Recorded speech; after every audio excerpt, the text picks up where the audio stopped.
as we're making our way in, I just want to say a few things, preliminary remarks before we get going. I was in discussion with Ronaldo and Phil and TJ and some others about what a potential class may look like, and originally the direction was going to go in a different way, and I just was thinking in the wake of the class that Nate and I did about the danger of turning inwards to find your authenticity, and we tried to track some of that. I thought that this would be a decent follow-up to that. So this is an attempt to sort of follow up on that, but it's a focus on sin and grace, because it's clear to me at least that there's lack of understanding in the one is going to result in lack of understanding of the others. This is kind of where I was at, and I read this book, and I've been helped by this book, and this book is sort of the background. Of course, we're looking at the scriptures. I mean, like, this is book time, but Neil Plantinga wrote this book, not the way it's supposed to be, for every area of sin, theology of sin. And, I was thinking about it. Can I do 8 weeks? So when I originally looked at it, I saw how many weeks are in these 2 months, and there's 8. There's technically 9, but the last is Easter Sunday, so we won't meet for that one. So Lord willing, this is designed for 8 weeks, and I'm thinking, am I going to run out of material talking about sin and grace for 8 weeks, but primarily sin? And I thought, all that reveals is I don't really understand sin very deeply. I thought that I'd been studying this since birth, and I haven't. So, one of the things that Nate and I tried to explore back it starts with Descartes, but goes long before him, this idea of turning inward. So I want to start with this idea that we can find our authentic self by looking inward. Listen to that inner child. I mean, there's lots of things that people will often say. So this idea of I can trust myself. Looking inward will reveal my true authenticity, who I really am. And it's funny, it wasn't always that way, and it wasn't always understood to be that was the goal. But a lot of those people were reacting to something they saw problematic. And I'm going to start today with Hobbes, and not Calvin and Hobbes, but Thomas Hobbes. So it's interesting to see how the centuries changed from the 16th to the 20th. So I want to start this discussion with Thomas Hobbes. This is now, we're talking 17th century, so he was born at the end of the 16th into the 17th. He looked out into the world and he saw that man in his core was really wicked. And he understood this idea of depravity, but he thought the solution to depravity was to try to form contracts. To get society, civilization out of depravity, required us to actually try to make covenants with one another. He actually uses the language covenant. In fact, for him, justice was just covenant keeping. So we get terms like covenant. He even talks about antecedent grace. He uses the word grace, but his idea of grace is not grace. It's transactional. It's quid pro quo. It's because people have done this for you, you should in return be gracious towards them. But that's not how we understand grace as believers. So he starts out by saying we're really wicked. We have constant fear of one another. In fact, there's a quote that sometimes people know of him, even if you've never read anything by him, that life is nasty, short, brutish, and rude in this natural state. And if left to our own devices, it's going to be horrendous. And I don't know what this says about us, but it seems like among many things that are true today, lots of people are into post-apocalyptic type films, and there's not a lot of hope in those films. I mean, they always try to weave some kind of hope through. But generally speaking here, we tend to think, wow, all seems bleak, all seems lost. There was a reaction to this, and I want to go quickly on this. The reaction came that maybe human beings are not this corrupted. Maybe in nature, and when we talk about natural state, this is like pre-political, without any sort of associations. We know it, which is impossible, because we're all born into families, and families, at least families, are the first association. And that's where we learn a lot of things, like how to really be good sinners. Right? I mean, you can learn that from parents. They model it extremely well. And we know, unfortunately, some sins seem to be generational. They sort of follow their way through. And also good things can be generational. And we can see that as well. But when you get to Rousseau, so now we're going from the 17th to the 18th century, not too much distance here. Rousseau looked at this and said that in nature we're uncorrupted, we're creative. So the problem is we don't really explore our free inclinations. We can trust these things. Society is a corrupting influence upon us. But there was hope. So it went from despair, trying to go to covenant, to hope and make a covenant. And then by the time you get to the 20th century, you have some world events. And even prior to this, like the Industrial Revolution was a big wake-up call for a lot of people. And then in the 20th century, you start having a lot of things happening where people started looking and thinking, I don't think people are really quite as good as we probably thought. Doesn't mean they went right back to Hobbes. But the thought here was it went from despair to hope to sort of indifference. And you get the rise of certain existentialists, for example, like Sartre, a French existentialist, who just thought, we have no essence. The only essence we have in life is that which we actually make for ourselves. And so there's a story that was told, and he tells it, about one of his students that came to him for some advice. And the advice he was looking for was, all of his siblings died in the cause of the French resistance. And so he said, I feel the urge to defend my nation, but I don't want to leave my mother with no one left. And so he felt the pull. Is my allegiance to my mom, to my country? What should I do? And Sartre says, and he has no problem recording this, he says, be free, invent. Just, there's no purpose, there's no sort of underlying meaning, there's no shalom, and we're going to talk about what that term means. So there's no webbing together. There's no universal delight. It's just make the most of this life that you can possibly make of it. But even that seems vacuous because it's like, well, if life is without meaning, then how can I bring meaning to something that doesn't have any meaning? Meaning seems to be something that's declared from outside. So what we start to see is, and this is where this goes, when you think of blind evolutionary purposes. And if I ask the average person, they might say, I don't believe in God, and say, okay, so what are the alternatives? And they start to work through them. They might say, well, we know about evolution. They might say that everything might just be sort of blind mechanisms of evolution, and of course we can always ask a follow-up and say, okay, so then why do we care about things when they go extinct? Why do we try to preserve some and not preserve others? And I have a lot of fun at Barry because maybe I shouldn't be saying this on the phone, but we have a lot of feral cats that run around and they're getting fed. And there's actually a group of people that put up signs that have a nice little picture of a kitty cat. But you would think they would take a picture of the actual cat and put it there, like see who you're really helping, assuming that they're consistently there. But no, it's just a generic, like cute little kitty cat. And it says, we know you mean well, we know that you're trying to help, but let us take care of this. So pretty much let us do the good deed of feeding these cats. Nothing against cats if you have cats, but if you have cats, you know that they're not always sweet little angelic creatures. They kill everything. 7 billion birds a year die because of cats. No, it's just, so we're picking winners and losers even when we pick cats over squirrels or birds. So you can ask them and say, well, where's the shalom for the birds? Like if the cat, where's the cat?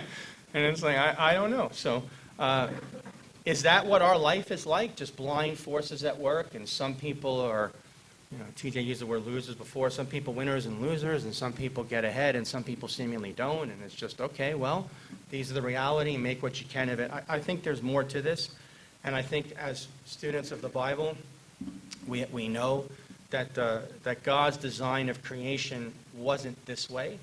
It wasn't alienating, it wasn't disintegrating. It was unifying, right? It brought all things together. There were categories, but things were working together for the glory of God. And so when someone says, what's the chief end of man, right? To glorify God and enjoy him forever. And everything had peace, shalom, enjoyment. The idea of God, humans, creation. This is how Plantinga defines it. The webbing together of these different elements, these different constituencies, where it's God, humans, creation, injustice, fulfillment, and universal delight.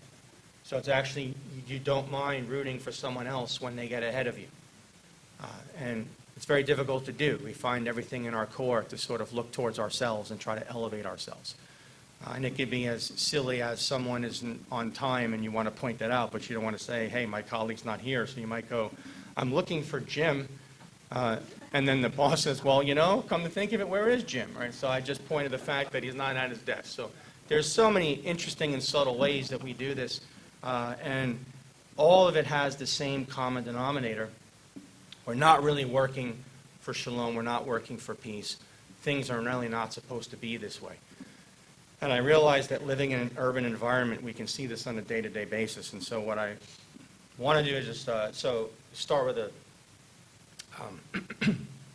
well, let me put it this way. I don't have to convince you that you know things that are wrong and yet you still desire to do them. All right, so I don't have to convince you that the problem is really lack of ignorance. And throughout, at least philosophical history, there was this long prevailing thought that people who do bad things, is it an ignorance problem? They simply just don't understand. Or maybe they aim at the good and miss the mark. Or maybe they aim at something they believe to be good only for it to turn out to be bad. So that's the ignorance problem. I simply wasn't instructed enough, or it wasn't inculcated early enough for me to actually build, develop, and maintain good routines of hitting the idea.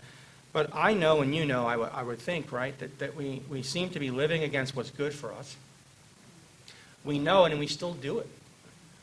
And I can see how this can work in my own life, because I drive on 95 every day, and I could just stop right there, and then you can form all the evil with what's entailed there.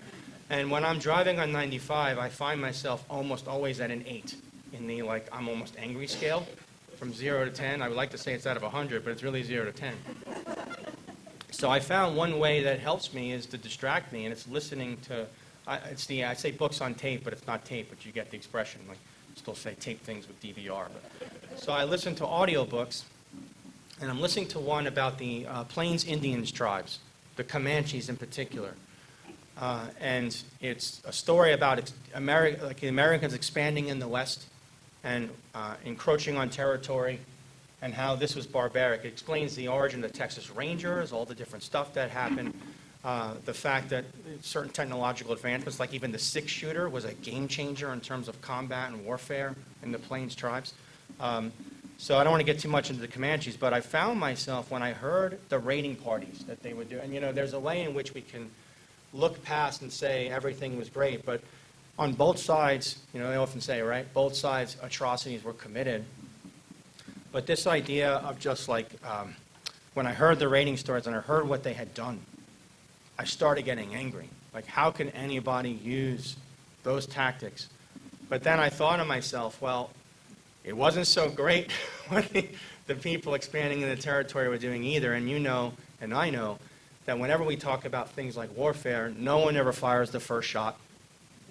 It's always the other side that did it. Terrorists don't see themselves as terrorists. They see themselves as responding to acts of aggression by some other foreign state.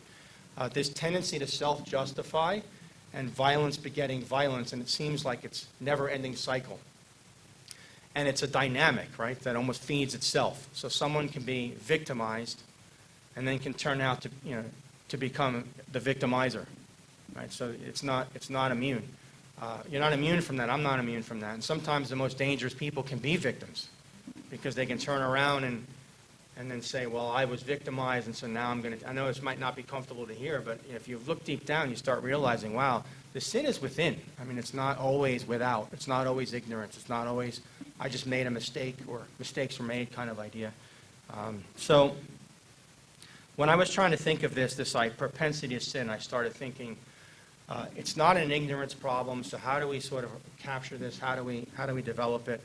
And I came across a story about an actor named Ethan Suplee. I don't know if that name resonates with you, but he was in movies like Remember the Titans, and he was in American History X, some other films. He was 550 pounds at his height, and then he dropped to 230 over time. And of course, anytime someone loses weight, never when they gain weight, they always ask, what did you do? Right? They don't ever say. Because you might think, well, we know how you gain weight, we just don't know how you lose it. And it's like, well, do we really know how you gain weight? I mean, are we really clear on that? We might not be as clear as people think. So they thought by asking him that question, it would almost be received, because one thing you might be thinking, if somebody put in the hard work and lost all the weight, they want to share what they did. And that's a human tendency too. Let me tell you what I've done. I mean, when we see the dangers of that, there was another philosopher who wrote a very influential paper in the 19th century who said gullibility is really our problem. We believe things without any evidence, and so we just transmit it to one another. Our filters drop, especially if we know the person, and that can be really dangerous too. So in this context, Ethan Suplee was asked, okay, so how did you do it? What are you doing? And it wasn't, carnivore, low carb, whatever, like you might expect. He said, I killed my clone every day. And I thought that was kind of weird. I kill my clone every day. And I tried to sit with that, and I tried to give some thought to that. And I'm like, killed my clone every day. What is he really saying? And I don't know. I don't know if this is true, but it just, what I came up with. Because I know people think I just sit around and think all day, and obviously I don't. Look how bad this is. But, I kill my clone. I think he was saying that he at least has two different identities, if not more. And you might say, isn't that a sign of mental illness? I mean, that's one of the... Well, he's got these identities. One, maybe the man he wants to be. The other, the man that he currently sees.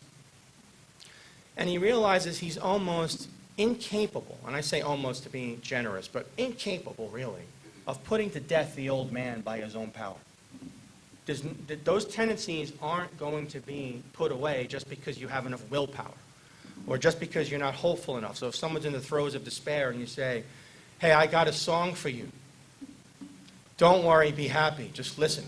No, I mean, who wants to hear that when your life is going really poorly, right? So he said, I killed my clone today, and I thought of this, and I'm like, it made me think about addictions, and we're going to talk about addictions, but not only because sin is far more than addictions. Sin is also evil. Not all errors are sinful. So some of my grammar friends that like to point out mistakes can say, well, that's an error in the communication. We'll use some examples like that. But when I thought of this, I thought of food addiction. And I think, I don't know how good this is, I'm trying this out on you, but I think there's some similarities with sin. Imagine someone struggles with gambling, right? And, or any kind of process disorder, for instance. Someone might say, well, the best way to overcome it is to develop new routines, right? Don't go back to your old friends, change your address, stay away from casinos is probably, and don't fly into Vegas, right? I mean, they're right in the airport. So stay away from things that might trigger those addictions. And you might have some degree of success or not. It seems like people have had, obviously, success with that. Food is one of these interesting things, though, isn't it? That imagine telling the gambler that he has to go to the casino and he's got to pull once a day, but no more than once a day. But he still has to walk into the casino and pull the lever. That's kind of like food. You have to eat to survive. So people that have a disordered love for food still have to eat, but yet, I don't know if that works for you, but it works for me. The identities are ever present. So we are simultaneously sinners and also redeemed from it as believers, and you're thinking, I am not bad because I sin. I sin because I'm bad. Right? I mean, and seeing it through that lens, that I start to have an appetite for things. And you might think, well, can you really develop appetites for bad things? And I'm like, yeah. And then someone says, well, because you have the appetite, you're bad. And you start thinking, we can always generate new ways. Like sin is its own very dynamic, right? It just leads to new sins. So Flanagan has this nice example that someone tells a lie. They steal something and then they lie about it and then they continue to do you go down a route. So sin sort of begets more sin. And I'm starting to think through that a little more, and it's like, okay, I know that I don't have it within me to overcome this sin battle. I don't have it within me to put to death the old man. But I know there needs to be a new man. There needs to be a new life, right? My life needs to be swapped out for another life. My record is insufficient. None of us are going to be judged well based on our records, even though I might be more able to impress some people or not based on what I've accomplished or not accomplished. And it can be intoxicating sometimes for some people. Again, there's that almost in some, which can also mean all of us, where someone can start flattering you and then you start to believe your own press. And this is a term that comes from David Zoll, this sort of high anthropology, low anthropology, that we tend to have a very high view of ourselves. All right, again, I'm just setting the foundation today. So I want to leave a good legacy. I want people to think well of me. I had a student, so I do this class, on this family ethics class, which I really enjoy doing. And I do it usually in the spring only, and I incorporate in the summer just because I'm trying to be strategic and how can I get enrollment to help justify additional contracts, see how evil I really am. But in the spring I do it, and it usually closes out really fast. No one has to take it. So I'm actually heartened that people come and take it, because I feel like I am swimming against the current here, trying to talk about some things. But I have this couple in this class, and I'm just fascinated by them, and they've had me before, and the one student has come up to me, he's like, man, I just feel like I learned so much by sitting by you, it's great, and he's just telling me this, and I'm like, you don't know me. Like, if you knew me, you'd know how awful I really am, and even as you're saying this, I'm judging you right now. Like, I'm already thinking things. I mean, we have this tendency of judging, and so I want to just talk a little bit in the moments that remain today about sin and what it is and what it's not in a general term. Because if we use this language, and this language doesn't make a whole lot of sense to people who just believe in blind evolutionary processes, they might just say, bad things happen, but I don't want to call it sin, because again, sin sort of connotes this absolutistic moral language, right? There's a reason why Martin Luther King said segregation is a sin, and not just goes against covenantal agreements or is just unjust. It raises the bar. It says, look, there's things that are wrong that can potentially only be discovered by revelation, by tradition, by scripture, by wisdom. And what do we know that generations always want to do? Eschew tradition, wisdom, right? Scriptural influence in our lives, and general revelation. It's going in the reverse. Let me look to the child to teach me. So you'll often see people say, my kid is my hero. And I'm not trying to judge, there I am judging you by that statement again, but how is a child a hero to a parent? It just seems disordered. Right? Heroism from a child, and then why is the need for heroism even there? That kind of idea. So I want to just use one sin as an example. I'm going to take stealing. I don't have to convince you that stealing is wrong. You know the Decalogue really well. And if you're right in the entirety of the Bible, you can get many places that can reinforce the idea that theft is not something we should be doing. But I want to just talk about why theft is wrong. So if I asked you, what's wrong about stealing? And you go to the divine commands. We're told not to steal. And then I take someone who's an atheist and ask that individual, so what's wrong with theft? Can you anticipate what an atheist might say? Because they're still going to largely agree that theft is wrong. So what are they going to appeal to as evidence that we know that theft is wrong? Any ideas? Yeah. Barry? All right, I don't want, so they might give an egoistic response, right? And again, the ego, I don't want to go to jail. I'm not very clever. And if I steal, I'm likely going to what? Make a mistake. And we've all heard stories of criminals doing dumb things. One of the ones that I really love was when a guy took his socks off to put on his hands because he knew about fingerprints. Didn't realize footprints are just as unique, so they found them. So this stuff happens. But is it possible sometimes that someone can get away with it? Seems like it's possible. So if your only idea of theft being wrong is the consequential argument, what if we can show that you can get away with it? Now you sort of lose the force of the wrongness if that was the only thing. But that's a good start. Someone else might say, you know what, I think I know what makes theft wrong. I wouldn't want someone stealing from me. So I should universalize that and say I'm not going to steal from you. In fact, stealing makes everything insecure. Right? So if I start stealing from you, I'm operating under a set of rules that seems to indicate that theft can now be universalized. But no one want to live in a set of rules where theft is universalized, so that should what? Give me the animation to not steal from you. And what we frequently know is the law can't animate itself. Right? You can tell someone not to do it. In fact, what does it often do when someone says not to do it? You almost become fixated on doing it. I think of Nemo. I've learned a lot from Pixar films, where don't touch the boat. And then he looks and says, watch me. What are you going to do now? So, again, this sort of inwardly disobedience, not this inner child. But one way to think of this stealing, I want to trace this. There's the moral aspect to it. And Christianity is not moralism.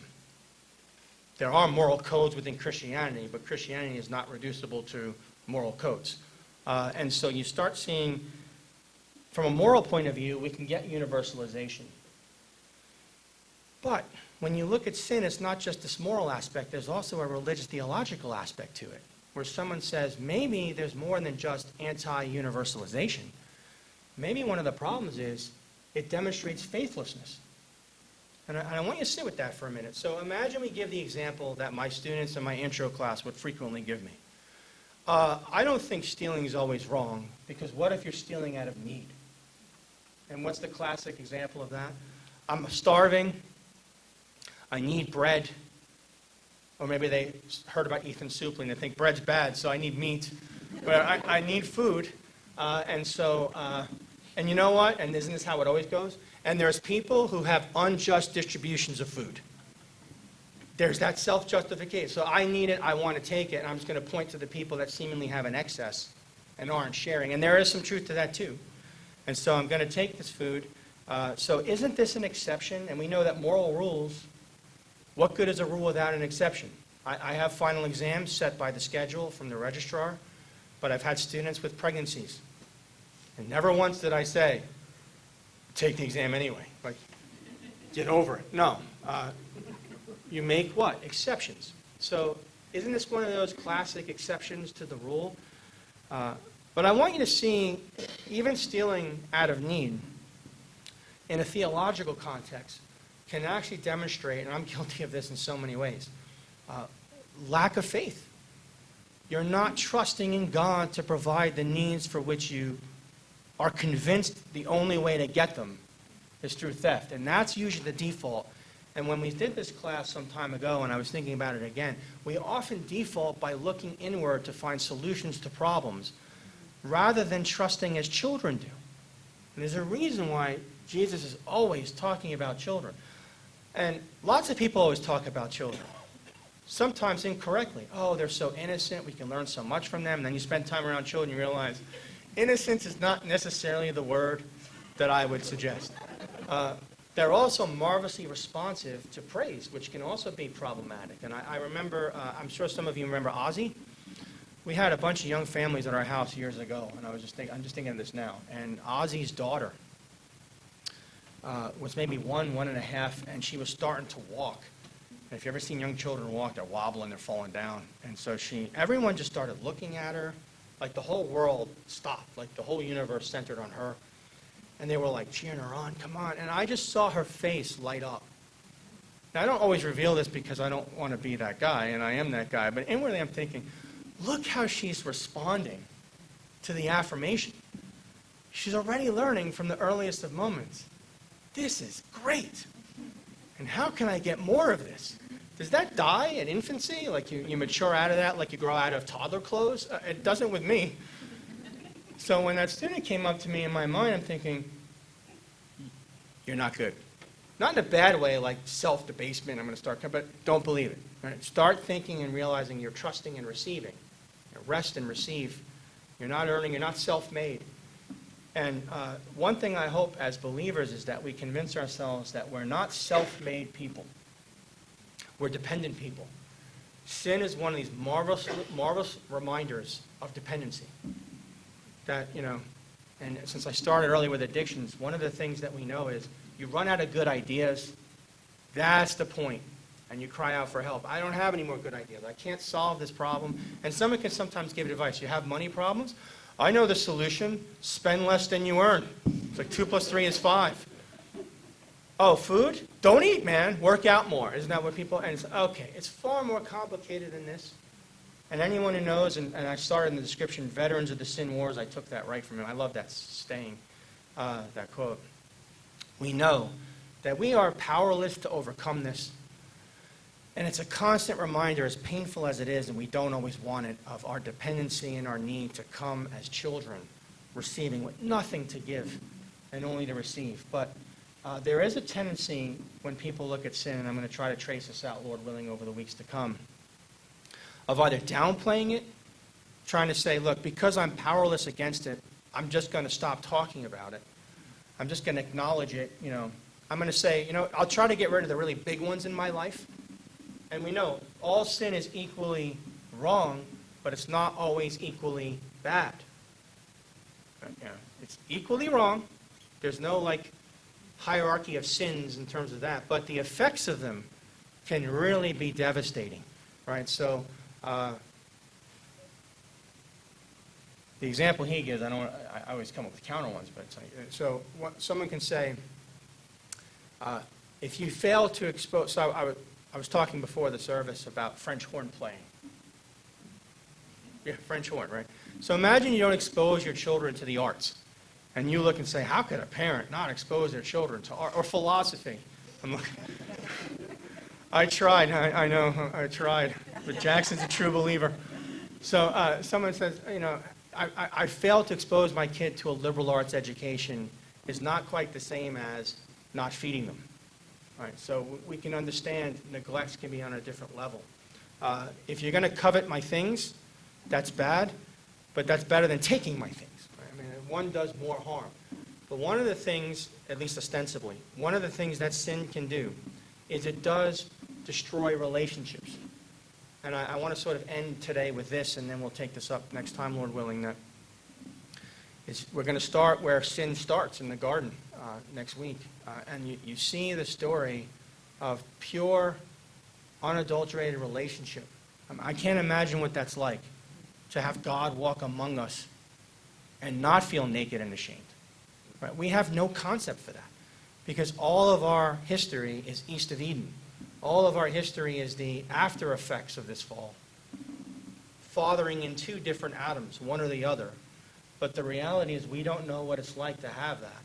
And you start seeing this temptation of turning inward, even in the garden, when Satan comes and deceives Eve and then ultimately Adam and says, God's withholding something from you. I think, you don't really understand what goodness really is. So turn from the source of goodness. Delight in these things that can be produced or had here, and that will give you true ultimate meaning. And that's the beginning of the derailment, right? I mean, and you and I know that sin is not something to be trifled with. It's fatal. It's lethal. You're dead in trespasses, so it's not like I'm just a little sinner. Even the most smallest sin is enough to throw you out. We know that God hates sin, and we know that he did something amazing to what? Overcome it. It cost something. It wasn't as if this is just some little white lie you can just sweep under the rug. So what I'm going to try to do is look at the many ways that sin can functionally work towards disintegration, pollution, perversion, cancer. We're going to use terms like this because it helps to illustrate how horrible it really is. And then what is the sacrifice, the atoning sacrifice of Christ? What does that represent? And how does that enable this new identity to come through? But it's not as if we stop being sinners. And that was that Luther moment here, that we're simultaneously finding ourselves hovering between the declared and the not yet. Right? So still clinging to this life, but also realizing. So I'll end with this note. I keep saying that, but I'm going to really end with this note. Food. Imagine someone has a problem with gossiping or saying things that hurt people, and some people, all of us have been insensitive, and that's a nice word for sinning. We have a lot of euphemisms for that, don't we? And sometimes we'll say other euphemisms, but what if somebody says, I know the solution is to just keep my mouth shut. I'm not going to say anything. Because it just seems like every time I say something, all I do is, run the risk of hurting someone, and then I get self-defensive, so I'm just going to not say anything. Well, that's not going to work, much like trying to overcome food addictions by not eating is not going to work. Because we're also called to praise and edify and speak and commune, right? And break bread together. So how can I shut down the mouthpiece that's needed for grace to be worked in my life, kind of idea? Like, grace is working in my life, and then I share that with you, and you see that. We need to live in community. So it's not as simple as just saying, I'm just going to work really hard, I'm not sinning anymore. We know where that road always leads. It always leads to failure. It usually leads to despair, despondency, forlornness, and then maybe just giving up. I'm tired of fighting this any longer. And that's all you Christians seem to talk about, is fighting your sins more. And I'm giving up. I'm exhausted. I'm worn out. There's no point to this life. And I think you cannot. We are told the problem, and then people think they can solve it themselves because they are looking inward. This is a solution that's only found from the outside in. And the minute you convert that incorrectly, everything's going to go wrongly in your life. All right, if you can't convert, like even like methylization in the body, if you can't convert one thing into another, it's not usable for you. And so if we can't see the sin, we don't understand the grace, but the grace reminds us that we are incapable of doing this. So if we really have a healthy view of grace, it's going to tell us there's nothing I can do that can change my position. And I don't know if we really believe that in 21st century society. I think we kind of believe, many of us, no, I think I really can usher in its own demands. I'm dynamic. It's about self-discipline. It's just willing myself. It's just, I'm going to just commit to this. I'm going to develop new pathways. And all those things can maybe have benefit, and maybe they work for a time. Maybe they work for a really long time. But does it really address the real problem? And will it make you right with God? I mean, that's something that our society is not really talking about, because they're just interested in these blind evolutionary processes without any significant meanings. But so we'll start next time with tracing the origin of sin. We'll look at sin as basically being unbelief, usurping God's role in our lives, trying to elevate ourselves while simultaneously bringing God down, because someone has to be brought down. It is a zero-sum game here. If you're going to elevate yourself, then something else has got to be de-elevated, right? I mean, it's a trade-off. You can't, have one foot in one and one foot in the other. You have to be committed one way or the other. So in some sense, you can see that. But we all know that sin never leaves us. So I want to just talk about that a little more starting next week. And then also work through the ways that grace has solved this problem. So hopefully we get there. So. Questions? 1 minute. Good. I'll stop it. We'll get you down early. So let me pray for us. Thank you again. Father, we thank you for the fact that you didn't leave us outside with no solution, that you are a God that runs to us, doesn't wait for us to come to you. And even when we think we've finally developed plans to come to you, you see us far away. Before we even saw an eye for you, you had an eye on us. And you allure us, you deliver us from evil, and you truly adopt us as your children. I pray that that doctrine would sink even more into our lives, that we would be more open with our failures and faults, that we'd be more understanding of the failures and faults in others, and that through it all, we'd realize that we are all guilty and worthy of death, if not for what you've done for us. So thank you for this time, and pray for all of us as we go through this day, for the service upcoming. Pray your will be done, and that you would be glorified in all things. In Jesus' name we pray.